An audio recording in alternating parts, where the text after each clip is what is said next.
Good morning mga rice mill. Tayo sa ngayon ay nagre-repair ng kaniko papunta ito sa Masaka. Ayan po siya. Ito yung kanyang lower part. Okay na to. Pwede na ito. Yung kailangan na lamang natin dito yung kanyang mga spare parts, kasi kailangan pa natin ipatorno.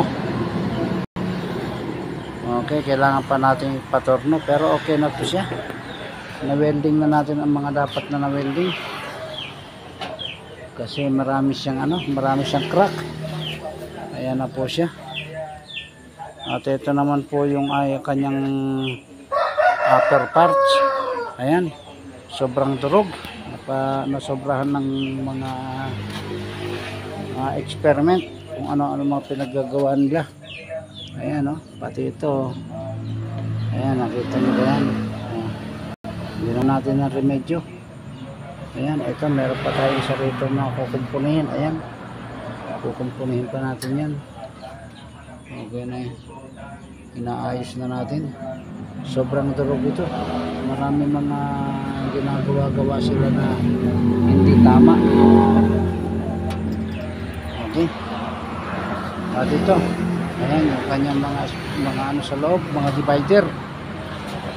Pero mas okay yung ganitong style mga ka-rice mill, kasi napapalitan natin yung mga parts ng divider na maninipis. Ang ipapalit natin dito makakapal, so mas lalong tumitigas yung rice mill pagka sa ganitong style. Ayan na siya.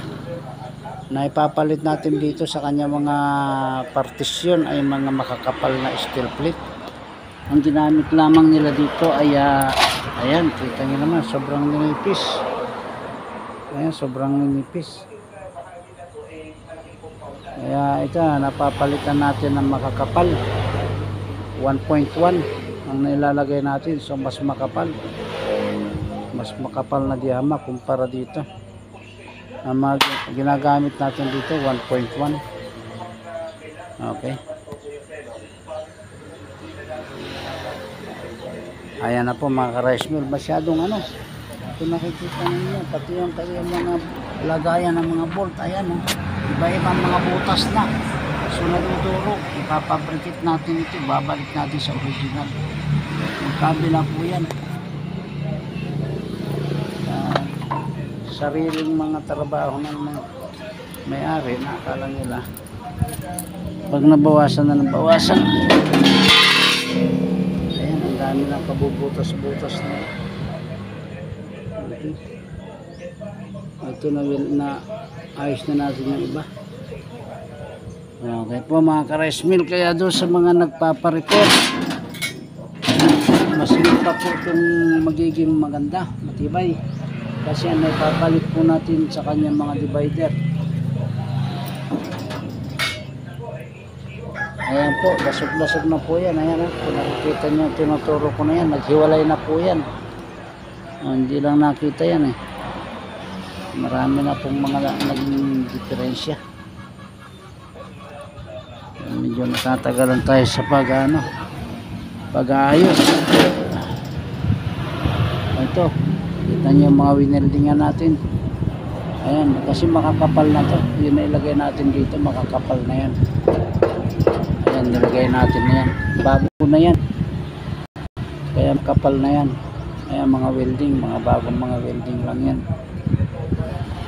Kung manipis yan na steel plate, hindi mo mawi-welding. Ayan po mga ka-rice mill, kaya masigit itong tumitibay pagka na ganito na. Ayan lang po yung gusto kong ipakita sa mga nagpapagawa ng rice mill. Ayan po, tanggal po lahat yan. Okay, shout out po sa mga aking mga customer, sa ating mga subscriber. Shout out po. Kanina pa tayo madaling araw nagtatrabaho dito. Ito po ay naka-prepare. Meron na pong may-ari nitong isang ito mga ka-rice mill. Ayan po, mayroon na pong may-ari nito. Ito po yung for sale. ito na po yung porcel natin. Meron na pong may-ari nito, taga Bicol po ito, kay Sir Ruben na Tabal ng Buhi, Camarines Sur. Ito po ang sa kanya, nakausap ko na po ito, kaya inaapura ka tong isa para masimulan na rin natin itong kanyang rice mill. Ayan, totally brand new po ito pag lumabas ito, at masigit pa sa brand new kasi kakapal po yung kanyang mga spare parts sa loob, katulad yung mga ginagawa natin dito. Ayun lamang po ang gusto ko ipakita mga ka-rice mill, at hanggang sa muli po sa ating mga pagbibideo dito na lamang po, at muli po ay magandang umaga po sa inyong lahat. Shout out po muli kay Sir Winnie Purog diyan po sa Talibon, Bohol, kasama ng kanyang buong pamilya, ang junior at saka senior Purog, kay Allen Purog na naka-assign po sa Victoria. Okay po, magandang umaga po sa inyong lahat dyan sa Talibon, Bohol. Ganon din po sa Sevilla, Bohol, sa mga misyon na pamilya, Eva, si Ma'am Eva, si Ma'am Joy, at saka siyempre buong pamilya, si Sir Lucilo Misyona. Shout out po. At kay Sir Ado, shout out.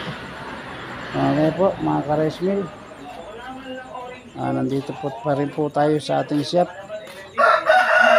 Ito po, okay na rin po ito, nagawa na rin po natin ito. Ayan, malambot na kahit na kamay lang, kaya na. Inayos na rin po natin ito kahit kamay na. Okay na po ito.